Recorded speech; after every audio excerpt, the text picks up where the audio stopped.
Hello and welcome to this second overview lecture in this course, Master in Game Theory.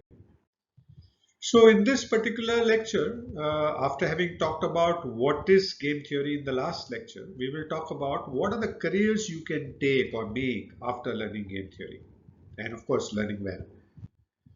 So what do you think? What are the careers you can take after learning game theory? See, game theory opens many doors to a variety of careers across different fields, as we will see, due to its broad applicability in analyzing strategic interactions and decision making. Now, what are some of these career paths where game theory knowledge is particularly valuable? Let's take a look at these. The first area is economics and finance. Now, you can become an economist working in academia, government agency, or a private sector where you analyze market behavior, auction designs, and competition. Also, you can think of becoming a financial analyst where you assess investment strategies, market dynamics, and risk management. So, these are the things that you would do as a financial analyst. You can also become a policy analyst in the area of economics where you develop and evaluate public policies, consider strategic behaviors of various stakeholders. So these are start off three careers in possibly in economic and finance itself. Then there are more careers options. You can get into business and management. Now, what are the options in business and management? You can become a strategic consultant where you advise companies on comprehensive competitive strategies, mergers and acquisition, and market entry. So you become an advisor, strategic consultant. Then you can also become a business analyst, where you analyze business processes, market trends, and competitive landscapes. And also is very useful for people who want to become product manager, making strategic decisions on product development, pricing, and marketing based on competitive actions and consumer behavior. So these are some of the careers that you can take in business and management, some of the key careers. Then also it is also the game theory opens up careers in technology and computer science, where it is useful for you to become an algorithm designer, where you develop algorithms for optimization, resource allocation, game theoretical applications in computing.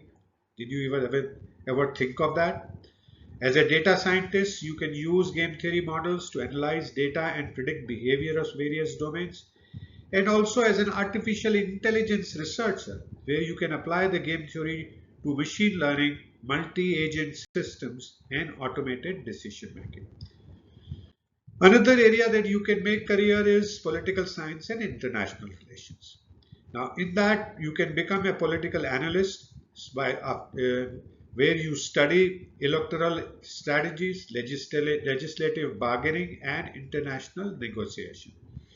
It is also useful for a career in diplomat and foreign service officers who engage in strategic negotiation and conflict resolutions on behalf of the country, and also as a policy advisor who advises government officials on strategic interactions in domestic and international politics. So interesting areas even in politics and international relations. Law and regulation is another area where you can benefit by learning game theory.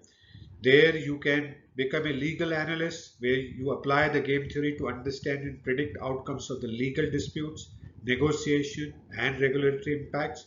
Also, it's useful for regulatory consultants who advise on the design and implementation of regulations to influence the strategic behavior of the industries, right?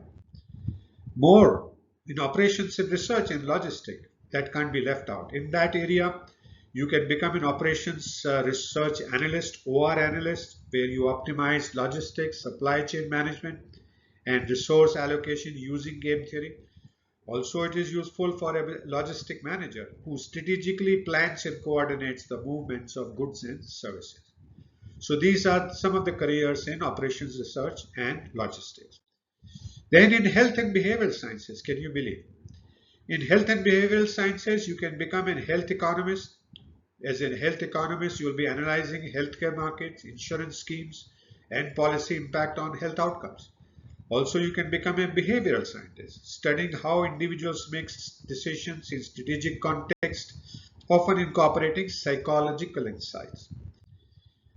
Even in academia and research, there are possible careers for you. As a professor and researcher, you could be conducting research in teaching game theory and its application in various disciplines.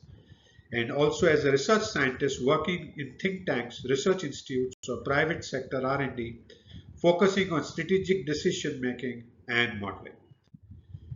Even biology and environmental sciences. So the applications of game learning are endless, as you can see and understand here. In biology and environment science, you can become an evolutionary biologist who studies evolutionary strategies, species interactions, and ecological systems through the lens of the game theory. Also, possibility of becoming an environmental economist who will analyze strategic interactions in the use and conservation of natural resources. Marketing and sales cannot be left out of application of game theory and its usefulness. In marketing and sales, you can become a marketing strategist. You, as a marketing strategy, you will be developing competitive strategies, marketing strategies, pricing models, and promotional tactics. And even as a sales manager, you will be strategically planning sales campaigns and negotiating deals, considering competitors' actions and market responses. So, game theory's versatility and its application to understanding strategic behavior makes it valuable in a wide range of professions, as you saw. The skills gained from studying game theory, such as critical thinking, strategic planning, and quantitative analysis, are highly sought after in many industries. So, what do we do next? After having looked at the possible careers, we will now look at what framework does game theory provide for analyzing situations. So, thank you so much for watching this second overview lecture in this course, Master in Game Theory. I hope you're continuing to learn new things, continuing to enjoy, and I do look forward to see you again in the next lecture. Please feel free to message me if you have any questions. I'll be happy to answer your question. And also download the PDF file to take a look at anything that is of specific interest to you.